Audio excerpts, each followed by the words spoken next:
अब हमारा चैप्टर है सॉइल। ठीक है, सॉइल जो है सोलम यानी लैटिन वर्ड से लिया गया है। प्रभावित करने वाले कारक इसमें 5 होते हैं। पैट्रिक शेल यानी कि रॉक्स जो होते हैं, आधारभूत खनिज और पोषक तत्व होता है इसमें। जलवायु क्लाइमेट, रासायनिक क्रिया और माइक्रोबायोटिक एक्टिविटी इसको कंट्रोल करता है। वनस्पति वेजिटेशन, ह्यूमस और की मात्रा पर निर्धारित होती है। भूमिगत जल मॉइस्चर, सूक्ष्म जीव सॉइल में वेजिटेशन और एनिमल्स ऑर्गेनिजम्स जो होते हैं के अवशेषों को सड़ा गलाकर अर्थात वियोजित कर खनिजों और जैविक पदार्थों को अलग करते हैं और फिर ह्यूमस का निर्माण करते हैं। कंपोनेंट ऑफ सॉइल की बात करें तो खनिज पदार्थ 40 से 45% होता है। ह्यूमस या कार्बनिक कंपोनेंट 5 से 10% होता है। सॉइल वाटर जो है 25%, सॉइल एयर 25%, माइक्रो ऑर्गेनिज्म कवक और जीवाणु भी होते हैं। मृदा में वनस्पतियों और जीवों के सड़े गले अवशेषों या जैविक पदार्थों को ह्यूमस कहते हैं। ह्यूमस का निर्माण में कवक और जीवाणु की भूमिका होती है। सॉइल प्रोफाइल देखें तो सबसे ऊपरी भाग जो होती है वो उपजाऊ होती है। इसमें पौधों की जड़ों का लेवल में ही फैली होती है यह। ठीक है, फिर उसके बाद दूसरा, फिर उसका तीसरा, फिर उसका चौथा लेवल ऐसे आता रहता है। अम्लीय और क्षारीय सॉइल की बात करें तो हाइड्रोजन आयनों की मात्रा अधिक होने पर अम्लीय सॉइल होता है सलाइन, और कैल्शियम और पोटेशियम और सोडियम ऋणायनों की मात्रा अधिक होने पर क्षारीय मृदा अल्काइन हो जाती है। उदासीन सॉइल का पीएच मान 7.0 होता है। अम्लीय सॉइल का 7.0 से कम होता है। क्षारीय का 7.0 से अधिक होता है। पौधों में ग्रोथ के लिए पीएच मान 6.0 से 7.5 होना चाहिए। अगर मिट्टी अम्लीय है तो सॉइल में चूना लाइम का यूज करें, और अगर क्षारीय है तो जिप्सम का यूज करें। इंडिया में most of the alkaline soil area है यूपी में, और सलाइन है गुजरात में। सलाइन सॉइल टी गार्डन के लिए यूजफुल रहता है। अब बात करें अकॉर्डिंग टू ICAR 8 काइंड के सॉइल होते हैं। ठीक है, 8 प्रकार के सॉइल होते हैं। पर्वतीय, जलोढ़, काली, लाल, लेटेराइट, मरुस्थलीय, पीट या दलदलीय, लवणीय एवं क्षारीय। ठीक, भारत पहला देखें, देखो भारतीय मृदा जो है विज्ञान इंस्टीट्यूशन इसका भोपाल में है। ठीक है, भारत में सबसे ज़्यादा एरिया जलोढ़ मिट्टी का है 43%, फिर लाल मिट्टी का है। ठीक है, फिर काली मिट्टी का है, फिर लेटराइट मिट्टी का है। इंडिया में मिट्टी में तत्वों की कमी ह्यूमस, नाइट्रोजन और फॉस्फोरस के कारण होती है। जलोढ़ सॉइल की बात करें तो देखो कॉप और कधारी सॉइल भी कहता है इसको, 2 एरिया में है ये। नॉर्थ इंडिया के मैदान में सतलज के मैदान से पूर्व में ब्रह्मपुत्र के मैदान तक है, और तटीय क्षेत्र में महानदी गोदावरी, कावेरी, कृष्णा के डेल्टा क्षेत्रों में, और वेस्ट में केरल और गुजरात में थोड़ा मात्रा में पाया जाता है। ठीक है, अब जलोढ़ सॉइल नदियों द्वारा पहाड़ों को काटकर लाई गई है, मैदान में बिछा दी गई है। और एलुवियल सॉइल जो है 2 टाइप्स के होते हैं, बांगर और खादर। खादर से नीचे, बांगर थोड़ा और ऊपर। ठीक है, नदी से ऊंचे क्षेत्र में बांगर कहते हैं। खादर सॉइल हर ईयर नहीं हो जाती हैं। ठीक है, अधिक उपजाऊ भी होती हैं। जलोढ़ मिट्टी आर सॉइल में अधिक सबसे ज़्यादा उपजाऊ होती है। कैल्शियम कार्बोनेट की नदियाँ बागर क्षेत्र में, कंकड़ पत्थर जो होते हैं। जलोढ़ में पोटेशियम और चूना प्रचुर मात्रा में होता है।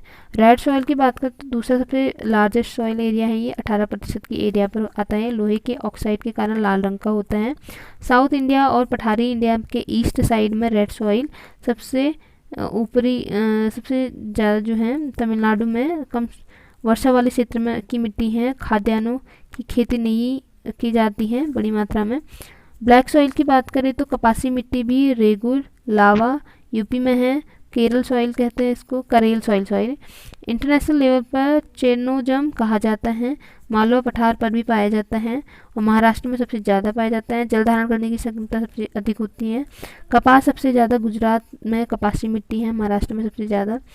और ड्राई लैंड फार्मिंग सर्वाधिक उपयोगी मिट्टी है ये, ड्राई लैंडिंग फार्मिंग के लिए। लेटराइट मिट्टी का निर्माण जो है 2 कंडीशन में होता है। फर्स्ट 200 सेंटीमीटर से अधिक वार्षिक वर्षा, सेकंड अधिक धूप के कारण। दोनों कंडीशन इंडिया में 3 एरिया में पाई जाती है। पश्चिमी घाट पर, उड़ीसा तट पर, शिलोंग पठार में। सर्वाधिक क्षेत्रफल केरल, महाराष्ट्र, बिकॉज यहाँ 200 सेंटीमीटर से अधिक वार्षिक वर्षा होती है। साथ ही विषुवत रेखा के नज़दीक होने के कारण गर्मी भी बढ़ जाती है। रंग ईंट जैसा होता है, ईंट बनाने के लिए उपयोगी है। 4 तत्वों की कमी है, ह्यूमस, दूसरा क्या है, नाइट्रोजन और पोटेशियम। लोहे एवं एल्यूमिनियम की प्रचुरता पाई जाती है। अधिक वर्षा, कम से भीगने और सूखने के कारण इन क्षेत्रों में मिट्टी सिलिका पदार्थ तत्व का निक्षारण हो जाता है, मिट्टी से निचले स्तरों में चला जाता है। ठीक है, अनुपजाऊ मिट्टी है और चाय, कॉफ़ी, मसाला, सिंकोना उगाया जाता है यहाँ पे। मरुस्थलीय सॉइल की बात करें तो पश्चिमी भारत राजस्थान में है, दक्षिण पंजाब, दक्षिण हरियाणा और राजस्थान में, गुजरात की कच्छ में यहाँ पाया जाता है। खाद्यान्नों की खेती नहीं होती है। ज्वार, बाजरा, मोटे अनाज, सरसों की खेती की जाती है। राजस्थान फर्स्ट है जहाँ सिंचाई की व्यवस्था है, वहाँ खाद्यान्न का उत्पादन होता है। श्री गंगा नगर जिला से। पर्वतीय मिट्टियाँ की बात करें तो कश्मीर, हिमाचल प्रदेश, हिमालय के साथ साथ उत्तराखंड, सिक्किम, अरुणाचल प्रदेश में है यहाँ। और वनस्पति एवं जीवों की प्रचुरता है, तो यहाँ ह्यूमस प्रचुर मात्रा में है। सेब, देखो ह्यूमस की अधिकता के कारण मिट्टी में अम्लीयता के गुण आ जाता है। सेब, नाशपाती, चाय की खेती नॉट पूरी तरीके से विकसित अभी ये नहीं है। डैम्स ऑफ इंडिया, कौन कौन से डैम हैं देखो। बहुउद्देशीय परियोजनाएं, बड़े बांध जो है नदियों के रास्ते में एक बड़ी सी दीवार बनाकर रोक दिया जाता है। पानी, नदी का जल स्तर ऊंचा हो जाता है, बांध की ऊंचाई तक एक बहुत बड़ा भूभाग पानी में डूब जाएगा। उदाहरण के लिए पंजाब में सतलज नदी का पानी 2 जगहों पर रोका गया है, भाखड़ा और नांगल नामक स्थानों पर। दोनों को संयुक्त रूप से भांगड़ा नांगल बांध कहा जाता है। भांगड़ बांध में जो जलाशय बना है वहाँ बहुत बड़ा स्तर डूब गया है, उसे हम गोविंद सागर झील कहते हैं। बांध बनाने से जो झील बन जाता है उसे हम मानव निर्मित झील कहते हैं या कृत्रिम झील कहते हैं। बांध पंजाब में है लेकिन गोविंद सागर झील को हिमाचल प्रदेश में हैं। भारत की प्रमुख बहुउद्देशीय परियोजनाएं, दामोदर घाटी परियोजना छोटा नागपुर पठार से निकलती हैं और हुगली नदी में मिल जाती हैं। हुगली गंगा की एक प्रमुख वितरिता है। दामोदर नदी 2 राज्यों में है, झारखंड और पश्चिम बंगाल। मानसून काल में बरसात होती है छोटा नागपुर पठार पर, लेकिन दामोदर नदी द्वारा बाढ़ पश्चिम बंगाल में आती है। यही कारण है दामोदर नदी को बंगाल का शोक कहा जाता है। इस समस्या को दूर करने के लिए 1948 में दामोदर नदी पर निगम का निर्माण किया गया। दामोदर नदी निगम में बाढ़ की समस्या से बचाने के लिए 8 बांध बनाए गए। कुनार, मैथिल, तेलियार और पंथी तहिल बांध। भाखड़ा नदी परियोजना पंजाब में है। भाखड़ा नदी बांध दुनिया का सबसे ऊंचा गुरुत्वीय बांध है और भाखड़ा नदी पश्चिम 3 राज्यों की संयुक्त परियोजना है, पंजाब, राजस्थान, हरियाणा, लेकिन लाभ 5 राज्यों को मिला है, हिमाचल प्रदेश, दिल्ली में बिजली यहीं से आती है। कोसी परियोजना तिब्बत के पठार से निकलती है और नेपाल होते हुए बिहार में बहती है और नदी भागलपुर जिलों में गंगा से निकलती हैं। बिहार में वे अपना रास्ता बदलने के लिए कुख्यात हैं, इसलिए इसे हम बिहार का सूख कहते हैं। कोसी नदी भी बाढ़ की समस्या से निजात पाने के लिए बिहार में हनुमान नगर के स्थान पर एक बांध बनाया गया है। नेपाल में इसे हनुमान नगर बैराज कहा जाता है। रिहंद बांध परियोजना, रिहंद नदी सोन नदी की सहायक नदी है। सोन नदी अमरकंटक चोटी से निकलकर आगे गंगा नदी में मिलती है। रिहंद नदी पर उत्तर प्रदेश के मिर्जापुर जिले पर एक बांध बनाया गया है, नाम रिहंद बांध है। रिहंद बांध के पीछे मिर्जापुर में गोविंद बल्लभ सागर झील कहा जाता है। यह भारत की सबसे बड़ी मानव निर्मित या कृत्रिम झील है।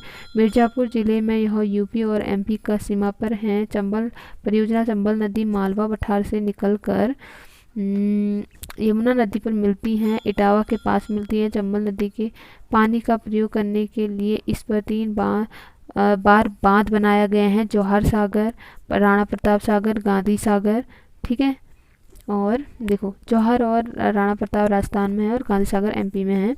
जलाशय के नाम पर ही बांध का नाम रख दिया गया है। चंबल परियोजना एमपी राजस्थान की संयुक्त परियोजना है। हीराकुंड परियोजना उड़ीसा में महानदी पर है और हीराकुंड बांध बनाने में पहले इसे उड़ीसा का शोक कहते हैं। यह दुनिया का सबसे लंबा बांध है, 4801 मीटर लंबाई है इसकी, लगभग 5 किलोमीटर लंबा है यह। ठीक है, dams of India, Indira Gandhi नहर परियोजना विश्व की सबसे बड़ी सिंचाई परियोजना है, विश्व का सबसे बड़ी नहर प्रणाली है। उद्देश्य राजस्थान के पश्चिमी शुष्क जिलों को पानी की उपलब्धता प्राप्त कराना। हरिके बैराज से एक नहर निकाली गई है जिसे राजस्थान फिल्टर नहर कहते हैं। यही राजस्थान फिल्टर नहर इंदिरा नहर को जल की आपूर्ति करता है। इंदिरा गांधी नहर जो है राजस्थान के प्रमुख रूप से 4 जिलों को जल की आपूर्ति करता है। उत्तर से दक्षिण गंगानगर, बीकानेर, जैसलमेर और बाड़मेर। इंदिरा गांधी नहर के चलते ही राजस्थान के पश्चिमी जिलों में खेती संभव हुई है। टेहरी बांध परियोजना उत्तराखंड में है। भागीरथी बिलंगना नदी के संगम पर बनाया जा रहा है। टेहरी बांध भूकंप जोन 5 के अंदर आता है। ठीक है, पूरा हिमालय भूकंप जोन 5 के अंतर्गत आता है। यह रिएक्टर स्केल पर 8 या अधिक तीव्रता के भूकंप की संभावना भी लगी रहती है। भूकंप zone 2nd, 3rd, 4th, 5th सर्वाधिक तीव्रता वाले भूकंप। भारत के 4 भूकंप जोन हैं 3 तरह के क्षेत्रों में, कश्मीर से अरुणाचल प्रदेश तक। पूर्वोत्तर भारत और नेपाल बिहार का सीमावर्ती क्षेत्र, गुजरात का कच्छ। नर्मदा घाटी परियोजना की बात करें तो भारत की 5 सबसे लंबी नदी गंगा, गोदावरी, कृष्णा, यमुना, नर्मदा। गंगा, गोदावरी, कृष्णा के बाद दक्षिण की तीसरी सबसे लंबी नदी, अरब सागर में जल गिराने वाली नर्मदा सबसे लंबी नदी है। MP, महाराष्ट्र, गुजरात तीनों राज्यों में है इसका जल, और 86% जल ग्रहण क्षेत्र MP में, 22 गुजरात में, 2% महाराष्ट्र में है। ठीक है, नर्मदा नदी के जल के उपयोग के लिए इसका नदी घाटी परियोजना का निर्माण किया गया है। इसके चलते नर्मदा नदी पर बहुत से बांधों का निर्माण किया जा रहा है, लेकिन 4 प्रमुख हैं। नर्मदा नदी सागर परियोजना, ओंकारेश्वर परियोजना, महेश्वर परियोजना, सरदार सरोवर परियोजना। ईस्ट टू वेस्ट पूर्व में 3 मध्य प्रदेश में पड़ते हैं। सरदार परियोजना गुजरात में पाया जाता है। साल भर नर्मदा नदी में पानी रहता है, लेकिन मात्रा बहुत कम हो जाती है। सरदार सरोवर परियोजना नर्मदा नदी का सबसे महत्वपूर्ण बांध है, इसीलिए महत्वपूर्ण है क्योंकि इसे नर्मदा नदी के सबसे निचले इलाके में पाया गया है। सरदार सरोवर परियोजना यहाँ बहुउद्देशीय संयुक्त परियोजना है, और इस परियोजना का सर्वाधिक लाभ गुजरात में, सबसे ज़्यादा नुकसान MP को, लेकिन पीछे नदी का जलस्तर बढ़ाया जाता है। देखो, इसमें बुंदेलखंड से शुष्क भाग को लाभ पहुंचेगा। इसे 2005 में यह स्टेट की गई थी, हाल ही में यह कंप्लीट हो गया है। ठीक है, आगे अब हम बात करेंगे